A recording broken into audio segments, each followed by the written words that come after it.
Moadim les Simcha, Bezrat Hashem Barach. On commence donc le cours numéro 8 et 9. Je vais faire deux cours spécialement. Pourquoi ? Parce que ce soir, si Dieu veut, aujourd'hui déjà c'est le cours d'aujourd'hui, c'est le cours de jeudi, mais ce soir c'est la fête. Et après ça va être Shabbat. Donc on va faire le cours d'aujourd'hui et de demain Bezrat Hashem. Et celui-là de Shabbat, on le fera Motzei Shabbat Blineder. Donc on avait commencé un tout nouveau sujet qui était très intéressant, qui était le sujet de la foi, la Emouna, le fait de croire en Dieu. On avait expliqué donc le premier point qu'il fallait croire en Dieu, non pas par des prodiges, mais par conviction. On avait expliqué pourquoi dans le cours précédent. Et là on continue Bezrat Hashem dans le point numéro 2. Donc grâce à la modestie, tu mériteras de croire en Dieu. C'est d'ailleurs écrit dans les Télim, Ekev Anavava Irat Hashem. Le talon de la modestie, c'est la crainte de Dieu. C'est-à-dire que dès qu'une personne y prend vraiment conscience de qui il est, ça l'amènera automatiquement à la foi en Dieu. Point numéro 3. Lorsque tu remarqueras quelques événements sortant de l'ordinaire, ne t'interprète pas comme un effet du hasard, considère-le plutôt comme une intervention de l'Éternel, béni soit-il. Alors ça, je vais expliquer deux petits points très importants dessus, qui sont très beaux d'ailleurs. Le premier point, c'est le Baal Shem Tov. C'est qu'il explique qu'il y a une histoire qui est très connue, qu'il a raconté à ses élèves, il y a une feuille qui est tombée comme ça à un endroit, il a dit, vous croyez qu'elle est tombée spécialement à cet endroit-là ? Il leur a dit, entre guillemets, Hachem, c'est le meilleur expert comptable du monde, il n'y a pas d'erreur, il n'y a pas d'hasard, Hachem fait tout parfaitement. Et si c'est tombé là, c'est parce qu'il y a une idée dedans. Et alors il leur a montré, d'ailleurs, il a soulevé la feuille, il y avait une petite chenille en dessous, et en fait, il avait plu où il allait pleuvoir, et en fait, il a montré de là que quoi ? Que du fait que il y a la feuille qui est tombée dessus sur cette petite chenille, là où ce petit verre, ça l'avait protégé.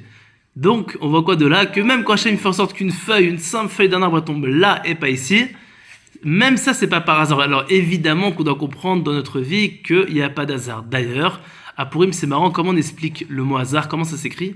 On dit mikré. C'est quoi mikré ? Mikré, ça veut dire le mot hasard. Maintenant, si on inverse les lettres, mikré, c'est rak me Hachem. C'est quoi rak me Hachem ? Ça veut dire que de Dieu. C'est un truc de fou. Parce qu'on va dire le mot hasard, à peine tu inverses les lettres, donc pour te montrer que c'est pas par hasard, ça fait rak me Hachem seulement de Dieu.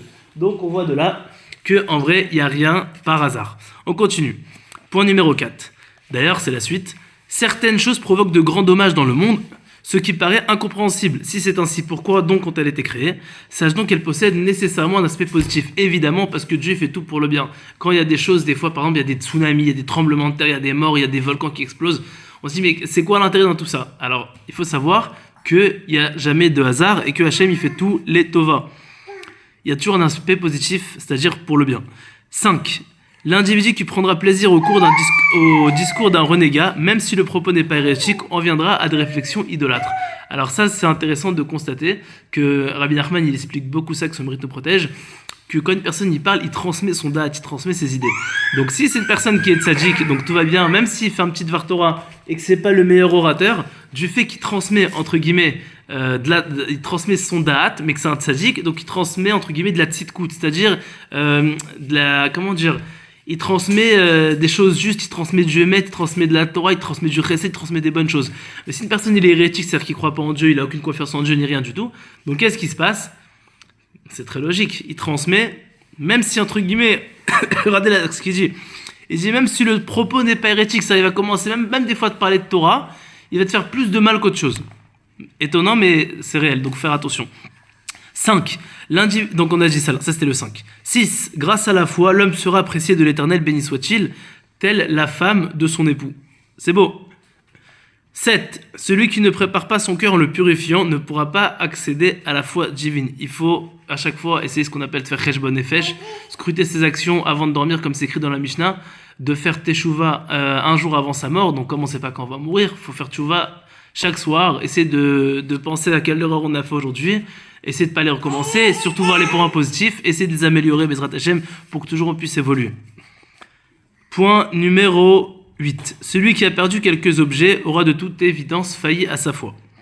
Point numéro 9. Celui qui a perdu sa Emouna devra se rendre sur les tombettes des tzadikim d'Israël et raconter les bienfaits que Akadosh Baruch Hu lui a prodigués. Il faut aller par exemple chez Rabbi Shimon Bar Yochai, à Méron, il faut aller à Tzfat chez le Harizal, chez Rabbi Yosef Karo, tous les grands tzadikim de là-bas. Il faut aller par exemple chez Rabbi Yobalès à Tibériade, aller prier là-bas et dire voilà Hachem il a fait telle et telle chose, telle chose, telle chose, merci Hachem. Et au final, ça va redonner la Emouna. 10. La foi sera due aux paroles de l'homme. Alors c'est très très important, il faut expliquer ce point. David Ameller, il a dit Emanchi ki adaber. Je l'avais déjà expliqué dans des cours précédents que David Amelech, il a dit, j'ai cru en toi Hachem, parce que j'avais confiance en toi. Donc parce que je t'ai parlé, excusez-moi.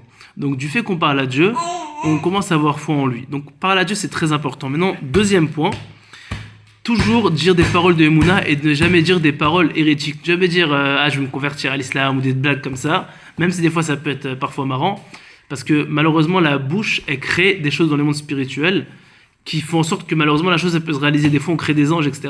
Et faut faire très très attention justement à toujours dire des propos de foi. J'ai la Emouna en Dieu. Même si une personne il tombe dans la Emouna, je crois qu'on va le voir d'ailleurs par la suite, et même ici il le dit, la foi sera suspendue aux paroles de l'homme. Ça veut dire comment nous on s'exprime au niveau de la Emouna, Hachem il fera en sorte que Bezrat Hachem cette réalité elle se réalise. Donc toujours dire des paroles de foi et de Emouna et pas des paroles hérétiques.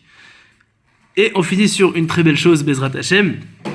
Grâce à l'étude de la Torah, toutes les formes d'hérésie seront brisées, ça c'est le point numéro 11. Et grâce à la foi, point numéro 12, l'individu sera béni. Voilà, Bezrat Hachem, que des bonnes nouvelles si Dieu veut. On continuera le prochain cours numéro 10 sur la suite. Voilà, Chag Sameach, plein de bonnes choses si Dieu veut.